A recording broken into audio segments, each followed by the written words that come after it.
On the way back from Lewis's funeral, my mom told me to start packing. She waited until the day before we left to tell Edie. I'm not sure if she wanted to make it easier or harder.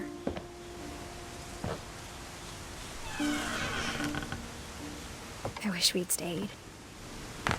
But I understand why we left.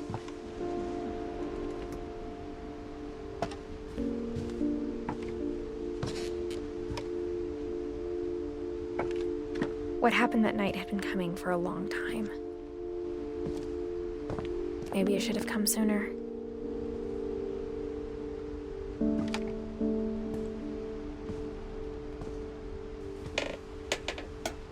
But it had to end one way or another. All that's left now is to tell you about that last night.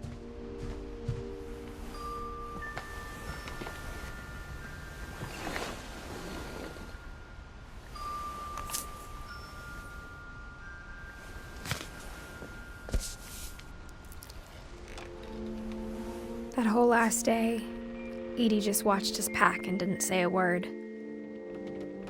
Until supper, when she raised her glass and said, "To our final night together, and all our final nights apart." Grandma, you know what I said about alcohol. Some of your medications are very Edith, specific. I left a present for you in the hallway. Why don't you go open it? The grown-ups have to argue now. I'm sorry, you're right. We're all leaving tomorrow. Let's just enjoy our last... I'm not leaving. Edith, you're excused.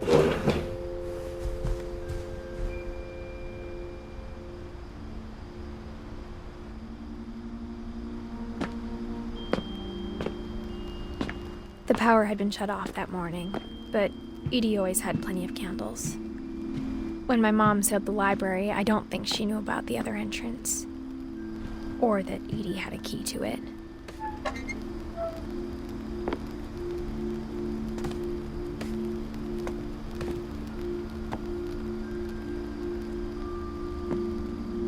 That thing you're afraid of isn't going to end when you leave the house.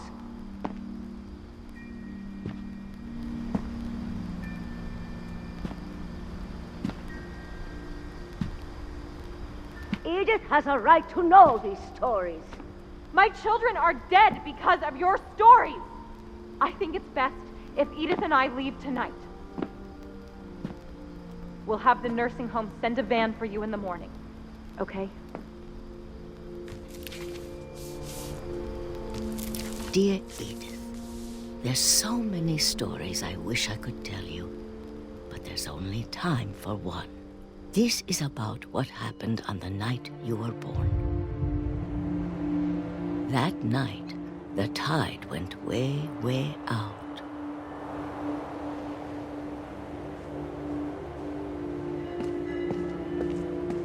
It was the first and last time I ever saw the old house aground.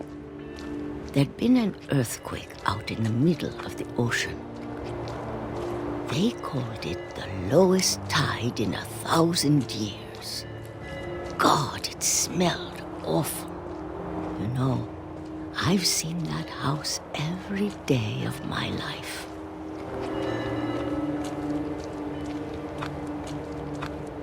But I never thought I'd go back to it. When the fog rolled in, I lost my way.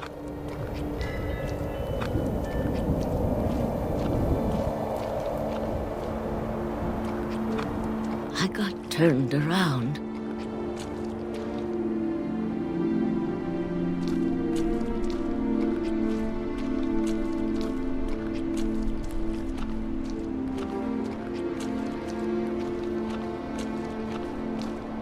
For a while, I wondered. I started seeing things.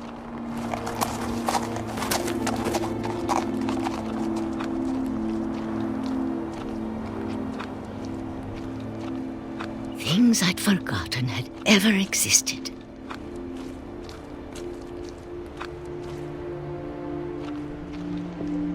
But when I saw them, they felt like old friends. That night, a lot of things came back to me. Or maybe I came back to them.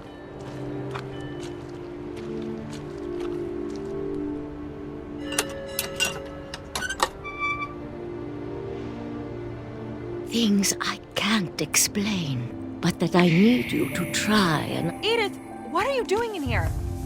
It's mine. Edith! Mom, you're gonna rip it! Let go! I kicked and screamed, but Mom dragged me to the car.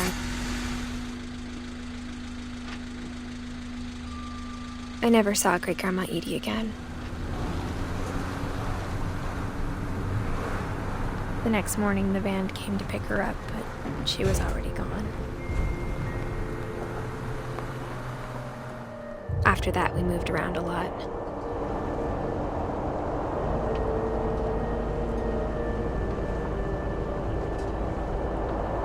We both tried to make the best of it.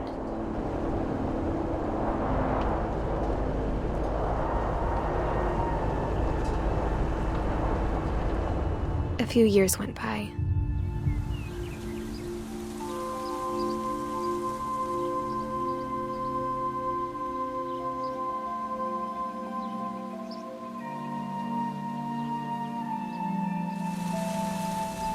My mom didn't like to talk about it,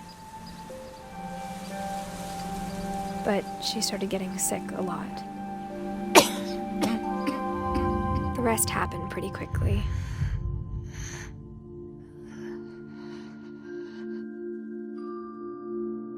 She got better for a while, and then she didn't.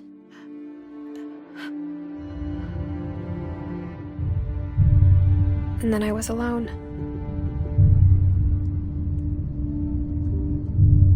The last Finch left alive.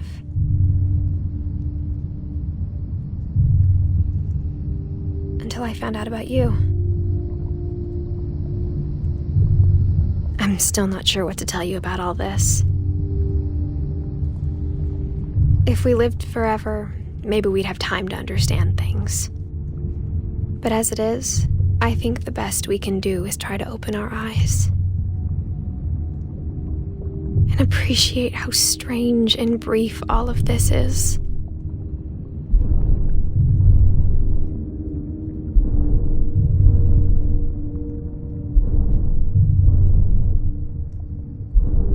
This journal was supposed to be for you. But now I hope you'll never see it. I just want to meet you and tell you all these stories myself. But I guess if you're reading this now, things didn't work out that way.